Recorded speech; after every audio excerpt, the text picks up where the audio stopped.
स्वागत है आप सभी का नए एक वीडियो लेक्चर में। मध्य प्रदेश सर्कल का एमटीएस का 2021 का क्वेश्चन पेपर करेंगे। डिपार्टमेंट और जीके के सभी क्वेश्चंस को करेंगे। बाकी मैथ के लिए आपको डिस्क्रिप्शन में लिंक मिल जाएगा, वहां से जाकर कर सकते हैं। और रेगुलर क्लासेस के लिए आप स्क्रीन पे दिए नंबर पे मैसेज करके हमारे साथ जुड़ सकते हैं। कोई से एग्जाम की आप तैयारी करना चाहते हो, पीए, पोस्टमैन या फिर एमटीएस, तो जरूर हमारे साथ जुड़ सकते हैं। और इन सभी क्वेश्चन पेपर्स की पीडीएफ फाइल्स भी आपको वहां पे प्रोवाइड करवाई जाती हैं। तो चलिए शुरू करते हैं। फर्स्ट क्वेश्चन आज की वीडियो का, which of the following can not be delivered through a post box. निम्नलिखित में से क्या पोस्ट बॉक्स के माध्यम से वितरित नहीं किया जा सकता है? ऑप्शन है आपके पास inland letter cards, registered newspapers, post cards या फिर रजिस्टर्ड लेटर्स।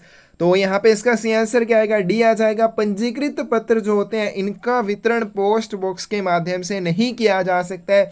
अब यहाँ पे देखिए आपके पास रजिस्टर्ड न्यूज़पेपर्स भी हैं, तो इनका वितरण क्यों पोस्ट बॉक्स के माध्यम से किया जा सकता है? क्योंकि इनका मतलब क्या होता है, ये registrar of newspaper in India के साथ पंजीकृत होते हैं, ना कि डाकघर में इनका पंजीकरण किया जाता है। जिन भी लेखों का डाकघर में पंजीकरण किया गया हो उनका वितरण पोस्टमैन के माध्यम से किया जाएगा या पोस्ट ऑफिस विंडो पर किया जा सकता है, लेकिन पोस्ट बॉक्स के माध्यम से नहीं किया जाएगा। ये ध्यान में रखना है। तो रजिस्टर्ड न्यूज़पेपर भी क्या हो जाएगा, इसका वितरण भी आप पोस्ट बॉक्स के माध्यम से कर सकते हैं। अगला क्वेश्चन है आपके पास, which of the following has to be supplied by renter of a post bag. Post bag के किराएदार द्वारा निम्नलिखित में से कौन सी चीज की आपूर्ति की जाती है? बैग, लोक एंड डुप्लीकेट की, उसके बाद बोथ हैंड भी, इनमें से कोई भी नहीं। तो देखो ये तीनों चीजें, बैग भी दिया जाता है, लोक भी दिया जाता है, साथ में एक डुप्लीकेट की दी जाती है। डुप्लीकेट क्योंकि उसमें एक रेंटर के पास भी रहेगी, ठीक है, किराएदार जो होगा उसके पास भी रहेगी, और दूसरी पोस्ट ऑफिस वालों को वो देगा। तो इसमें सी आंसर क्या आ जाएगा? सी आ जाएगा, बोथ हैंड भी। Which of the following is not a class of inland postal article. निम्नलिखित में से कौन अंतर्देशीय डाक लेख का एक प्रकार नहीं है? लेटर्स, उसका दूसरा है आपके पास रजिस्टर्ड मैगजीन्स, लेटर कार्ड्स या फिर पोस्ट कार्ड्स। तो इनमें से कौन सा नहीं है भाई? रजिस्टर्ड मैगजीन्स के बारे में हमने कभी नहीं पढ़ा। रजिस्टर्ड न्यूज़पेपर होते हैं लेकिन पंजीकृत पत्रिकाएं नहीं होती हैं। तो यहाँ पे इसका सी आंसर क्या आ जाएगा? आपके पास बी आ जाएगा। Which of the following is not a condition for sending an article as a book packet containing printed books? निम्नलिखित में से कौन मुद्रित पुस्तकों वाले बुक पैकेट के रूप में एक लेख को भेजने की शर्त नहीं है? तो आप क्या कर रहे हैं, यहाँ पे एक बुक पैकेट भेजने हैं जिसमें क्या आपकी मुद्रित किताबें, तो उनको भेजने की शर्तों में से हमें बताना है कौन सी शर्त नहीं है। Such book packets shall not contain any book containing photographs. So इसमें ये तो गलत हो गया, क्योंकि हम उसमें एक रूल पढ़ते हैं भाई। उसमें क्या होता है, इसमें क्या हो सकता है, रीडिंग मैटर हो सकता है। रीडिंग मैटर में आपकी कोई पेंटिंग हो सकती है, फोटोग्राफ हो सकती है, डायग्राम हो सकती है, इस तरह का कोई भी मैटर हो सकता है। तो भाई यहाँ पे ये वाला तो गलत हो गया ना, फोटोग्राफ इसमें हो सकती है, ये बोला गया है। और दूसरा बोला गया है such book packet shell not contain any publication published at regular interval. जिसमें कोई भी ऐसा प्रकाशन नहीं होना चाहिए जो रेगुलर इंटरवल्स के ऊपर प्रकाशित होता हो। ये वाली सही आ जाएगी। Each book in such book packet shall contain the name of the printer और पब्लिशर। ऐसे बुक पैकेट में प्रत्येक पुस्तक में प्रिंटर और उसका जो प्रकाशक होगा उसका नाम होगा। उसके बाद such book packet shall bear on the outside the inscription printed books. इसके बाद तीसरी यहाँ पे चीज़ बोलेगी कि ऐसे जितने भी बुक पैकेट आप भेजेंगे उनके बाहर ये मुद्रित पुस्तकें, ये वाली इंस्क्रिप्शन लिखी होनी चाहिए। तो देखो जब भी आप कोई भी चीज़ भेजते हैं उसमें आपको कंसेशनल रेट्स के ऊपर भेजा जाता है। अब जैसे ब्लाइंड लिटरेचर पैकेट है या आपके ये प्रिंटेड बुक, जिनमें आप प्रिंटेड बुक वाले बुक पैकेट हो गए, तो इनमें आपको क्या मिल जाता है? कंसेशन मिलता है। अब इसमें जो आपके पर 100 ग्राम के लिए सिर्फ 1 रुपया चार्जेस लिए जाएंगे, तो उस हिसाब से कंसेशन आपको मिलते हैं, कम आपको चार्जेस देके इनको पोस्ट करने की अनुमति मिल जाती है। तो जिसमें भी इस तरह का रहेगा, ठीक है, जिसमें आपको कंसेशन मिल रहा है, उस लेख का वर्ग, ठीक है, वो किस श्रेणी का लेख है, वो ब्लाइंड लिटरेचर पैकेट है, वो आपका प्रिंटेड बुक वाला है, तो वो सारी चीज़ें आपको बुक पैकेट के या जो भी आपका भेज रहे हैं ब्लाइंड लिटरेचर पैकेट, उसके ऊपर लिखनी चाहिए कि भाई इसमें आप मुद्रित किताबें, वो प्रिंटेड बुक्स भेज रहे हैं या फिर ये ब्लाइंड लिटरेचर पैकेट है, तो उनको लिखा जाना चाहिए। तो ये वाली भी सही आ जाएगी। गलत कौन सी हो गई? ये वाली, ए ऑप्शन गलत होगी कि इसमें आपकी कोई फोटोग्राफ वगैरह नहीं होनी चाहिए बुक में, लेकिन ऐसा नहीं है, हो सकती है, ठीक है, कोई भी प्रिंटिंग मैटर हो सकता है, ये फोटोग्राफ हो सकती है, डायग्राम वगैरह ऐसी कोई चीज़ हो सकती है। तो यहाँ पे ऑप्शन सी आ जाएगी। Which of the following articles is prohibited for transmission by land post, निम्नलिखित में से कौन सी वस्तु अंतर्देशीय डाक द्वारा प्रसारण के लिए निषिद्ध है, आप उसको डाक के द्वारा नहीं भेज सकते हैं। Anything which is sent in contravention of any enactment for the time being in force, ऐसी वस्तु जो कुछ समय के लिए लागू किसी अधिनियम के उल्लंघन में भेजी जाती है। ठीक है, कोई एक कानून लागू होता है कुछ एक समय के लिए कि इस समय के भीतर आप ये वाली चीज़ें नहीं करेंगे, अगर वो आप चीज़ भेज रहे हैं उस कानून के उल्लंघन में भेजी जा रही है तो उसको निषिद्ध माना जाता है। निषिद्ध का मतलब आप उसको डाक लेख में नहीं भेज सकते हैं। Any explosive, inflammable, dangerous, filthy, noxious और डिलीट्रिशियस सब्सटेंस, उसके बाद कोई भी विस्फोटक है, ज्वलनशील, खतरनाक, गंदी, हानिकारक पदार्थ है, कोई भी ऐसी चीज़ आप भेज रहे हैं उसको भी प्रोहिबिट माना जाएगा, उसको भी आप डाक के द्वारा प्रसारित नहीं कर सकते हैं। Any sharp instrument not properly protected, कोई भी नुकीला उपकरण है उसको अच्छी तरह से संरक्षित नहीं किया गया है तो उसको भी प्रोहिबिट माना जाएगा। इसमें डी ऑप्शन से आ जाएगी ऑल दी वो, ये सारे ही प्रोहिबिट माने जाएंगे। ऐसी कोई भी चीज़ आप डाक के द्वारा प्रसारित नहीं कर सकते हैं। What is the maximum weight limit of an article that can be sent as a business parcel? व्यापार पार्सल के रूप में भेजे जा सकने वाले लेख का अधिकतम भार कितना हो सकता है? 35 kg, 30 kg, 45 kg या कोई भी लिमिट नहीं है। तो इसका सी आंसर क्या आ जाएगा आपके पास? ए आ जाएगा, 35 kg तक आप भेज सकते हैं। नॉर्मली आपके जो दूसरे पार्सल होते हैं 20 kg तक, लेकिन बिजनेस पार्सल एक ऐसा पार्सल है जिसको 35 kg तक भेजा जा सकता है। In logistic post what does the acronym LTL stands for, तो लॉजिस्टिक पोस्ट में आपका एक संक्षिप्त नाम आता है LTL और इसका एक दूसरा भाई भी आता है FTL, बड़ा भाई जो है। तो इन दोनों का अर्थ क्या होता है? तो सबसे पहले यहाँ पे जो पूछा गया उसके बारे में देख लेते हैं। तो इसमें दिया हुआ है LTL, तो लेस देन ट्रक लोड, लो ट्रक लोड या फिर लॉन्ग ट्रक लोड। तो इसमें से आंसर क्या आ जाएगा? Less than truck load, B option आपकी सी आ जाएगी। और दूसरा मैंने आपको क्या बोला? FTL, full truck load. ठीक है, फुल ट्रक लोड। LTL क्या हो जाएगा? Less than truck load. तो यहाँ पे आपकी बी ऑप्शन से आ जाएगी। बड़ी सी प्रेजेंट इंटरेस्ट रेट फॉर कन्या समृद्धि योजना, कन्या समृद्धि योजना के लिए वर्तमान में ब्याज दर क्या है? भाई जितने भी आपके अकाउंट्स हैं उनके ऊपर क्या इंटरेस्ट रेट है वो याद करके जाना, पूछा जाता है। 7.4%, 7.1%, 7.6 या फिर 8.1। तो इसमें से आंसर क्या आएगा आपके पास? 8 का सी आ जाएगा, 7.6% है। But does the acromion PMJJY, क्या है? PMJJY जो है किसके, इसका जो संक्षिप्त रूप है वो क्या है, मतलब कि इसकी फुल फॉर्म क्या है? प्रधानमंत्री जीवन ज्योति बीमा योजना, प्रधानमंत्री जन जागरण बीमा योजना, प्रधानमंत्री जन जीवन बीमा योजना, और उसके बाद क्या बोला गया? प्रधानमंत्री जन ज्योति बीमा योजना। तो इसमें से आंसर क्या आएगा आपका? आ जाएगा प्रधानमंत्री जीवन ज्योति बीमा योजना। क्या इसके लिए प्रीमियम रहता है? इंश्योरेंस आपको कितनी कवरेज देती है और इसमें कितने तक की कवरेज रहती है? जो एक बार आपका प्रीमियम कट गया उसके लिए आपको कितने समय तक इंश्योरेंस दी जाएगी और कितने की मैक्सिमम रहती है? ठीक है, कौन से केसेस में इंश्योरेंस मिलेगी और इंश्योरेंस जो देगा वो कौन होगा? ठीक है, ये सारे आपने अच्छे से कर लेने हैं। एक आधा क्वेश्चन इसके संबंधित जरूर पूछा जाता है। Which of the following is not an insurance policy available under RPLI? निम्नलिखित में से कौन सी RPLI के तहत उपलब्ध बीमा पॉलिसी नहीं है? ग्राम सुरक्षा, ग्राम सुविधा, बाल जीवन बीमा या फिर ग्राम संपूर्णा। तो इसमें से आंसर क्या आ जाएगा? डी आ जाएगा। ग्राम संपूर्ण नहीं होती है, ग्राम सुरक्षा हम पढ़ते हैं, ग्राम सुविधा होती है, जीवन बीमा होती है, तो ये सारे होते हैं लेकिन ग्राम संपूर्णा नहीं होती है। ठीक है, टोटल 6 प्रकार की पॉलिसीज ऑफर करते हैं, तो उन सभी के नाम आपको अच्छे से पता होने चाहिए।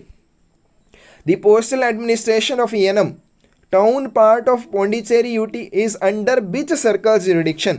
यनम जो पौंडीचेरी केंद्र शासित प्रदेश का हिस्सा है वह किस सर्कल के डाक प्रशासनिक अधिकार क्षेत्र में आता है? तमिलनाडु, केरला, कर्नाटका या फिर आंध्र प्रदेश। तो 11th की सी ऑप्शन आपके पास क्या आएगी? डी आ जाएगी, आंध्र प्रदेश के अंतर्गत आता है। अब देखो जो यनम है वैसे तो पौंडीचेरी का हिस्सा है, लेकिन जब डाक सर्कल की बात करें तो ये डाक सर्कल कौन सा होगा? आंध्र प्रदेश डाक सर्कल होगा, उसके अंडर ये आता है। तो यहाँ पे आपकी डी ऑप्शन से आएगी। अगला क्वेश्चन आपके पास, which of the following articles can not be book to the address of an army post office? निम्नलिखित में से कौन सा लेख सेना के डाकघर के पते पर बुक नहीं किया जा सकता है? Registered letter, parcel, value payable article या फिर ऑल द अबव। इसमें से आंसर क्या आएगा? सी आ जाएगा। वैल्यू पेबल आर्टिकल्स और मनी ऑर्डर्स को आर्मी एड्रेस के ऊपर आप बुक नहीं कर सकते, उनके लिए नहीं भेजे जा सकते हैं। If the postage required for transmission of an embossed postal stationery is more than the value of the stamp printed on the article, then which of the following is true? उभरे हुए डाक टिकट वाली stationery के प्रसारण के लिए यदि लेख पर मुद्रित टिकट के मूल्य से अधिक डाक शुल्क की ज़रूरत हो तो निम्न में से कौन सा सत्य होता है? जैसे एनवलप वगैरह होते हैं उनके ऊपर पहले से ही 5 रुपए की टिकट लगी होती है, तो अगर उसके लिए 5 रुपए से ज़्यादा डाक टिकट की आपको ज़रूरत हो, उस लेख को भेजने के लिए मान लीजिए 10 रुपए की ज़रूरत हो, उसके ऊपर पहले से ही 5 रुपए का डाक टिकट छपा होता है, तो ऐसी स्थिति में क्या किया जाएगा? The article can not be book, लेख जो है उसको बुक नहीं किया जाएगा। Entire postage has to be paid in cash only, पूरे डाक शुल्क का भुगतान आपको नकद में करना पड़ेगा। Fresh stamps of the entire postage required have to be used on the article, पूरे डाक शुल्क के लिए ताज़ा टिकटों का प्रयोग किया जाएगा। या फिर difference can be made good by fixing additional postage stamps of the requisite value, अपेक्षित मूल्य के अतिरिक्त डाक टिकट लगाकर कमी की आपूर्ति को पूरा किया जा सकता है। मैंने क्या बोला अभी? मैंने बोला मान लीजिए 10 रुपए की जरूरत थी, 5 रुपए की टिकट पहले इसके ऊपर उभरी हुई है, लगी हुई है, ठीक है, तो लगी हुई मतलब पहले से उसमें छपी होती है। अब 5 रुपए की पहले ही छपी हुई है, 10 रुपए की आपको चाहिए थी, तो कमी कैसे पूरी की जा सकती है? आप 5 रुपए की एक और डाक टिकट लगा के उसको पूरा कर सकते हैं। तो यहाँ पे इसका सही आंसर क्या आ जाएगा आपके पास? डी आ जाएगा। Difference can be made good by fixing additional postage stamps of the requisite value. Can revenue stamps sold at post office be used to pay postage, क्या डाकघरों में बेचे जाने वाले राजस्व टिकटों का उपयोग डाक भुगतान के लिए किया जा सकता है? No, yes, only for registered letter sends to court, या फिर only for sending RTI applications. तो इससे आंसर क्या आ जाएगा भाई? राजस्व टिकटों का, रसीदी टिकटों का उपयोग डाकघरों में इनको डाकघरों में बेचा जाता है, लेकिन इनका उपयोग डाक शुल्क के भुगतान के लिए आप नहीं कर सकते हैं। ये ऑप्शन आपकी सी आ जाएगी। For being recognized as valid, the impressions of frank should consist of the following dies. मान्य होने के लिए फ्रैंक की छापों में क्या शामिल होना चाहिए? Value die and licence die, postal die and frank die, postal die and value die, frank die and value die. तो इसमें से आंसर क्या आएगा? इसमें वैल्यू डाई और लाइसेंस डाई दोनों होने चाहिए, तभी किसी भी लेख के ऊपर आपने फ्रैंक लगाई है उसको वैलिड मानना चाहेगा। और ध्यान रखना है भाई, एक लेख के ऊपर लाइसेंस डाई की केवल एक छाप होगी और मोर देन छापें आपकी हो सकती है वैल्यू डाई की, मतलब एक से ज़्यादा छाप आपकी वैल्यू डाई की हो सकती है, लेकिन लाइसेंस डाई की सिर्फ एक ही छाप होनी चाहिए। Every postal article has to be stamped with the date stamp of, तो प्रत्येक डाक लेख पर कम से कम कितने डाकघरों की तारीख मोहर होनी चाहिए? At least 2 offices, booking office only, delivery office only, या फिर एटलीस्ट 3 ऑफिसेस। तो किसी भी डाक लेख के ऊपर कम से कम 2 डाकघरों की तारीख मोहर होनी चाहिए। और ये 2 डाकघर कौन कौन से हो जाएंगे? नीचे दिए हुए हैं, बुकिंग ऑफिस ओनली और दूसरा डिलीवरी ऑफिस। तो इन दोनों डाकघरों की कम से कम किसी भी लेख के ऊपर तारीख मोहर जरूर होनी चाहिए। When wax cloth is used for the protection of a parcel, packet or letter, which of the following is true? जब किसी पार्सल, पैकेट या पत्र की सुरक्षा के लिए मोम के कपड़े का उपयोग किया जाता है तो निम्नलिखित में से क्या सत्य है? It should be used as an inside cover, भाई इसको सबसे पहली बात अगर आपने यूज़ करना है तो इनसाइड कवर की तरह, आंतरिक कवर की तरह आपको इसे यूज़ करना चाहिए। There should be at least be sufficient strong paper securely fastened outside the wax cloth। अगर दूसरी कंडीशन क्या है कि अगर आप इसको बाहरी क्लोथ की तरह, बाहरी कवर की तरह यूज़ कर रहे हैं तो ऐसी स्थिति में आपको इसके बाहर एक पतला सा कागज़ ज़रूर चिपका देना चाहिए। अब ऐसा क्यों किया जाता है? ताकि डेट स्टैम्प वगैरह या कोई भी आपने डाक टिकट लगाने हैं उन सभी के लिए उसमें चिपका सकें, ठीक है। वो कागज़ आपने लगाया होगा तभी उनको लगा पाएंगे। मोहर लगानी है तो वो कहाँ पर लगाएंगे? वैक्स क्लोथ के ऊपर तो लगने से रही, तो उसके बाहर आपको कागज चिपका देना चाहिए ताकि वो मोहर उसके ऊपर लगाई जा सके। आइदर ए और बी, इनमें से कोई भी नहीं भाई। इसमें से आंसर आएगा सी। या तो इसको आंतरिक कवर की तरह यूज करना है, ठीक है, जहां तक हो सके, और दूसरा अगर आप इसको बाहरी कवर की तरह यूज कर रहे हैं, ठीक है, जरूरत है ऐसा करने की, तो उसके बाहर आपको सफिशिएंट स्ट्रॉन्ग पेपर जरूर लगा देना चाहिए ताकि उसके ऊपर मोहर वगैरह लगाई जा सके। ऑप्शन सी आ जाएगी आपके पास, C. Mails for defence personnel serving in the air force are delivered by whom. वायुसेना में सेवारत रक्षा कर्मियों के लिए मेल किसके द्वारा वितरित किए जाते हैं? Air force post office, army post office, fleet mail office या फिर एयर फ्लीट मेल ऑफिस। तो भाई आपके जो एयर मेल वाले होते हैं, ठीक है, एयरफोर्स वाले होते हैं और दूसरे आर्मी वाले होते हैं, इन दोनों के लेखों को आर्मी पोस्ट ऑफिस के द्वारा 56 एपीओ 99 एपीओ के द्वारा ही वितरित किया जाता है। और आपके दूसरे जो होते हैं आईएनएस शिप्स वगैरह पे जो काम करते हैं तो उनके जो होंगे वो किसके द्वारा? फ्लीट मेल ऑफिस बॉम्बे के द्वारा किए जाएंगे। तो यहाँ पे इसका सही आंसर 19 का क्या आ जाएगा आपके पास? बी आ जाएगा। In case of articles for delivery in rural areas, which of the following is not a necessary part of the address to be provided if the pin code is written? तो ग्रामीण क्षेत्रों के लिए आप किसी डाक लेख को भेज रहे हैं, अगर आपने पिन कोड लिख दिया तो किस चीज़ को लिखने की ज़रूरत नहीं होगी, नेम ऑफ एड्रेस ही भैया तो लिखा जाएगा, नहीं तो ऐसे कैसे पता चलेगा कि आर्टिकल देना किसको है। हाउस नंबर भाई ये चीज़ भी लिखनी है, डिस्ट्रिक्ट नेम, उसके बाद पोस्ट ऑफिस ऑफ डिलीवरी, तो इसमें ये तो देखिए वितरण डाकघर का नाम होना चाहिए, हाउस नंबर भी होना चाहिए और नेम ऑफ एड्रेस, ये तीनों रहेंगे तो रहेगा कौन नहीं भाई, डिस्ट्रिक्ट नेम। और कौन सी होती है, तहसील का नाम, डिस्ट्रिक्ट का नाम, स्टेट का नाम, इन तीनों का नाम लिखने की ज़रूरत नहीं है। अगर भाई आपने पिन कोड बिल्कुल सही सही लिखा हुआ है तो यहाँ पे आंसर क्या आ जाएगा आपके पास, सी आ जाएगा। But are the COD charges for amount of recovery more than 6,500? कोई भी आपने COD लेख भेजा है और COD की वैल्यू 6,500 रुपये से ज़्यादा है तो उसके ऊपर एक्स्ट्रा चार्जेस या कमीशन जो भी होगा वो कितना लगेगा। पहले जो था 5,000 रुपये से अधिक के लिए काउंट किया जाता था, लेकिन अब लिमिट चेंज हो चुकी है। 500 प्लस 1% ऑफ अमाउंट एक्सीडिंग 6,500, ठीक है, 100 rupees plus 2% of amount exceeding 6,500, या फिर 100 rupees plus 1% of amount exceeding 6,500 rupees. सही आंसर आएगा आपके पास डी। अगर आपका कोई भी COD आर्टिकल है 6,500 रुपये से अधिक वैल्यू का है तो उसके लिए जो कमीशन आप लेंगे वो कैसे लेंगे, कितना शुल्क लगेगा, 100 रुपीज़, ठीक है, 100 रुपये आपने लेने ही लेने हैं। साथ में क्या लिया जाएगा, 6,500 रुपये से जितनी भी राशि ज़्यादा होगी, मान लीजिए 7,000 रुपये का है, अब 6,500 रुपये से कितने ज़्यादा है, ये 500, तो 500 का 1% लिया जाएगा। 1% मतलब कितना आ जाएगा इसके लिए, 500, ठीक है, गुने 1/100 आ जाएगा, मतलब कितने हो जाएंगे, 5 रुपये, ठीक है। तो आपने कितने देने हैं, 100 प्लस 5, आपसे टोटल कितने लिए जाएंगे, 105 रुपये लिए जाएंगे, ठीक है। ये देख लेना भाई, मैथ मेरा कमजोर है, तो क्या आ जाएगा इसका सी आंसर आ जाएगा आपके पास डी, ठीक है जी, डी ऑप्शन आपकी सी हो जाएगी। 100 रुपये प्लस 6500 रुपये से अधिक की राशि जितनी भी होगी उसका 1% लिया जाएगा।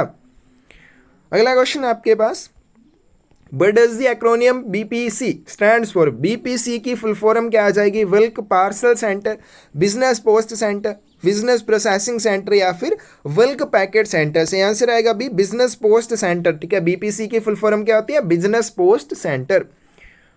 When was the first my stamp introduced in India? Bharat में जो माई स्टैम्प है उसको पहली बार कब पेश किया गया था, तो ड्यूरिंग द वर्ल्ड फ्लैटलिक एग्जीबिशन इंडिपेक्स 2011 के दौरान किया गया था। तो 23 की ऑप्शन आपके पास आ जाएगी D. A branch of RMS where closed bags are received or dispatched and sorting of letters is not done is called। RMS की एक शाखा जहाँ पे बंद बैग प्राप्त या प्रेषित किए जाते हैं और पत्रों की छंटाई नहीं की जाती है उसे क्या कहा जाता है, temporary mail office, transit mail office, bag sorting office, या फिर नॉन सॉर्टिंग ऑफिस। इसको क्या कहा जाता है भाई, परिवहन डाक कार्यालय, ट्रांजिट मेल ऑफिस कहा जाता है। 24 की ऑप्शन आपके पास क्या आ जाएगी, बी आ जाएगी, परिवहन डाक कार्यालय। But are the uses of a sorting office, तो छंटाई कार्यालय जो होता है इसका क्या उपयोग होता है, तो ऑप्शन है आपके पास, to simplify the work of sorting in other office, ठीक है। तो ये ऑफिस जो ऊपर आपका नीचे आना है कि जो दूसरे छंटाई कार्यालय होते हैं उनके काम को सरल बनाना, उनके काम को आसान बनाना। To reduce the number of bags exchanged between post offices, डाकघरों के बीच में अदले बदले जाने वाले जो थैले होते हैं उनकी संख्या को कम करना। हो जाता है ना, गलत जगह पे बैग चले जाते हैं, भेजना किसी पोस्ट ऑफिस को था, पहुंच किसी और पोस्ट ऑफिस में जाते हैं, तो उन थैलों की संख्या को कम करना ये भी आपके सॉर्टिंग ऑफिस का काम होता है। To reduce the weight of mails carried on mail lines, डाक मार्गों पर ले जाए जाने वाले डाक का वजन कम करना, ये भी इसका काम है। सही आंसर आपका आ जाएगा डी। ये सभी काम आपके छंटाई डाक कार्यालय के होते हैं। तो यहाँ पे 25 की सी ऑप्शन क्या हो जाएगी, डी हो जाएगी। But does the acronym RLO stands for, RLO की फुल फॉर्म क्या हो जाएगी, return and lost article office, return logistics office, या फिर रिफ्यूज्ड लेटर ऑफिस, या इनमें से कोई भी नहीं। तो इसका सी आंसर आएगा डी, इनमें से कोई भी नहीं है। इसकी फुल फॉर्म क्या हो जाती है, रिटर्न लेटर ऑफिस, RETURNED, ठीक है। ये वर्ड याद रखना भाई, रिटर्न करके मत आ जाना, रिटर्न लेटर ऑफिस होती है, डी ऑप्शन से आ जाएगी।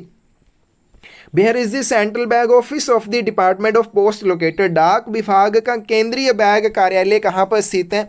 ऑप्शन है आपके पास D section of postal directorate, डाक निदेशालय का डी अनुभाग होता है, पोस्टल डायरेक्टोरेट है, designated PSD postal store depot for circles, या फिर PSD अलीगढ़। तो इसमें से आंसर क्या आएगा भाई, जो आपके सेंट्रल बैग ऑफिस होते हैं क्या होता है, D section of postal directorate, डाक निदेशालय का डी अनुभाग होता है। तो यहाँ पे ऑप्शन आपकी से आ जाएगी। अगला है आपके पास, how many kinds of mail bags are prescribed, डाक थैले कितने प्रकार के होते हैं? डाक थैले होते हैं आपके 3 प्रकार के, station mail bag, sorting mail bag और तीसरा होता है कंबाइंड मेल बैग। ये 3 तरह के थैले आपके होते हैं, अब याद रखना, भूलना नहीं है। Which of the following is not true for a registered bundle, निम्नलिखित में से कौन एक पंजीकृत बंडल के लिए सही नहीं है। आर्टिकल्स आर फेस, जिसमें जो लेख होंगे वो सम्मुखित होते हैं। सम्मुखित का मतलब क्या होता है, ये लेखों की एक ऐसी व्यवस्था होती है जिसमें लेखों को एक उनके जो पते होते हैं उनको एक ही डायरेक्शन में लाया जाता है और वो डायरेक्शन होती है ऊपर की साइड। और आर्टिकल्स मस्ट बी फ्रैंक्ड, भाई ये वाला गलत हो जाएगा, लेख फ्रैंक किए हुए होने चाहिए, ऐसी कोई शर्त नहीं है। आर्टिकल्स आर अनइंश्योर्ड, ठीक है, आर्टिकल्स जो है वो बीमित नहीं होने चाहिए, ठीक है, अनइंश्योर्ड रजिस्टर्ड आर्टिकल्स होने चाहिए। रजिस्टर्ड लिस्ट इज इंक्लूडेड, इसमें साथ में पंजीकृत सूची संलग्न होनी चाहिए, तो इसमें से आंसर आएगा आपके पास बी, फ्रैंक किए हुए लेख होने चाहिए, ये जरूरी नहीं है, तो बी ऑप्शन आपकी सही आ जाएगी। Which of the following statements are correct for foreign post office, उप विदेशी डाकघर के लिए निम्न में से कौन सा कथन सही है। It is an office of exchange, या एक विनिमय का कार्यालय होता है, भाई ये पहली ही गलत है, ठीक है। आपका फॉरेन पोस्ट ऑफिस ये वाला क्या होता है, वो होता है एक विनिमय कार्यालय, लेकिन आपका सब foreign post office exchange office या विनिमय कार्यालय नहीं होता है। Customs examination is carried out there, और यहाँ पे सीमा शुल्क की जांच की जाती है, ये वाला सही आ जाएगा। और यहाँ पे इसका सही आंसर यही पूछा गया करेक्ट कौन सा है, तो यहाँ पे बी ऑप्शन सही आ जाएगी। अब उसके बाद आते हैं आपके पास जीके के क्वेश्चंस। पहला क्वेश्चन आपके पास, ठीक है, इंग्लिश में थोड़ा गड़बड़ है भाई, ये स्पेनिश में लिख दिया गया है। माउंट एवरेस्ट पर चढ़ने वाले पहले व्यक्ति का नाम क्या था, ठीक है, तो पहले व्यक्ति कौन थे, इसमें से आंसर आएगा आपके पास तेंजिंग नोरगे शेरपा, ठीक है जी, ऑप्शन आपकी सही आ जाएगी। अगला क्वेश्चन आपके पास, which of the following rivers flows into Arabian Sea, निम्न में से कौन सी नदी अरब सागर में गिरती है। ऑप्शन है आपके पास ताप्ती, कृष्णा, गोदावरी या फिर गंगा, तो इसमें से आंसर क्या आ जाएगा, देखो नर्मदा और ताप्ती, ये दोनों नदियां ध्यान रखना है भाई आपके अरब सागर में गिरेंगी, तो 42 की सी ऑप्शन क्या आ जाएगी, यहाँ पे ताप्ती दे रखी है, नर्मदा नहीं है, तो ये ऑप्शन आपकी सी आ जाएगी।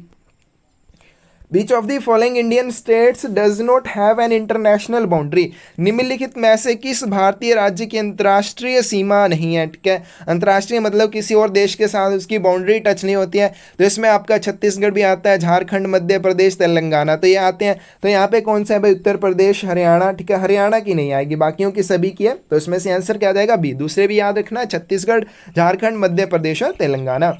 How many elected members are there in the Lok Sabha, Lok Sabha में निर्वाचित सदस्य कितने होते हैं, 543, तो यहाँ पे सी ऑप्शन से आ जाएगी। Who is the ex officio chairman of the Rajya Sabha, Rajya Sabha के पदेन अध्यक्ष कौन होते हैं, तो 45 की सी ऑप्शन क्या आ जाएगी, वाइस प्रेसिडेंट, वाइस प्रेसिडेंट, उपराष्ट्रपति, उपाध्यक्ष नहीं, उपराष्ट्रपति आ जाएगा, तो यहाँ पे इसमें से आंसर क्या आएगा, 45 का डी आ जाएगा। अगला है आपके पास, how many times has India won the world cup in hockey, Bharat ने हॉकी में कितनी बार विश्व कप जीता है, सिर्फ एक ही बार, 1975 में शायद, तो ये ऑप्शन आपकी से आ जाएगी। अगला क्वेश्चन है आपके पास, who among the following was a member of the famous Lal Bal Pal ट्रिम्बुरेट, तो इनमें से कौन सा प्रसिद्ध लाल बाल पाल की तिकड़ी का सदस्य था। ऑप्शन है आपके पास लाला लाजपत राय, लाल बहादुर शास्त्री, बलविंदर सिंह या फिर लाला अमरनाथ, से आंसर आएगा ये। इसमें 3 सदस्य थे भाई, एक बाल गंगाधर तिलक, ठीक है, इसमें देखिए लाल बाल पाल दिया हुआ है, तो बाल से क्या आ जाएगा, बाल गंगाधर तिलक, और उसके बाद लाल से क्या आ जाएगा, ये हमने कर लिया लाला लाजपत राय, और उसी तरह से आपका पाल बच गया, पाल कौन से भाई साहब थे, ये पाल थे आपके बिपिन चंद्र पाल, तो इसमें से आंसर क्या आ जाएगा आपके पास, ये आ जाएगा लाला लाजपत राय, बाकी दोनों के नाम नहीं दे रखे हैं। But was the Dandi March in opposition of, तो दांडी मार्च जो है किसके विरोध में था। ऑप्शन है आपके पास Rowlatt Act, British salt monopoly, world war 2, Simon Commission, तो ये ब्रिटिश साल्ट मोनोपोली, ब्रिटिश नमक एकाधिकार के विरुद्ध में था, बी ऑप्शन आपकी सही आ जाएगी। अगला क्वेश्चन आपके पास, which of the following is in the Arabian Sea, निम्न में से कौन अरब सागर में स्थित है। Andaman and Nicobar island, Lakshadweep, Indira Point या बोथ हैंड भी, तो इसमें से आंसर आएगा बी लक्षद्वीप। और लास्ट क्वेश्चन है आज की वीडियो का, which of the following books was written by Mahatma Gandhi, निम्न में से कौन सी पुस्तक महात्मा गांधी के द्वारा लिखी गई है। डिस्कवरी ऑफ इंडिया, तो डिस्कवरी ऑफ इंडिया किसके द्वारा लिखी गई है भाई, ये लिखी गई है पंडित जवाहरलाल नेहरू। और दूसरी है गीता रहस्य, और ये लिखी गई है आपके पास बाल गंगाधर तिलक के द्वारा। और story of my experiment with truth, ये लिखी गई है महात्मा गांधी के द्वारा, तो यहाँ पे से आंसर क्या आ जाएगा, सी आ जाएगा। तो ये था आपके पास मध्य प्रदेश सर्कल का एमटीएस का क्वेश्चन पेपर। बहुत ही आसान से क्वेश्चन पूछे जाते हैं एमटीएस में, तो जरूर अच्छे से तैयारी करें, और जितने से ज़्यादा आप सही कर पाएँ उतने ज़्यादा क्वेश्चन को सही करने की कोशिश करें, क्योंकि भाई यहाँ पे अगर आप 90 मार्क्स भी लेके आते हैं तब भी कम है आपकी मेरिट में आने के लिए। तो ध्यान रखिए, कंपटीशन बहुत ज़्यादा है और अच्छे से तैयारी करनी है आपको, ताकि मार्क्स कहीं वहाँ पे आ जाएं जहाँ पे बाकियों के ना पहुँच पाएँ। तो अच्छी तैयारी करने के लिए आप ज़रूर हमारे साथ स्क्रीन पे दिए हुए नंबर पे मैसेज करके जुड़ सकते हैं। मैथ के लिए डिस्क्रिप्शन में आपको लिंक मिल जाएगा। Thank you.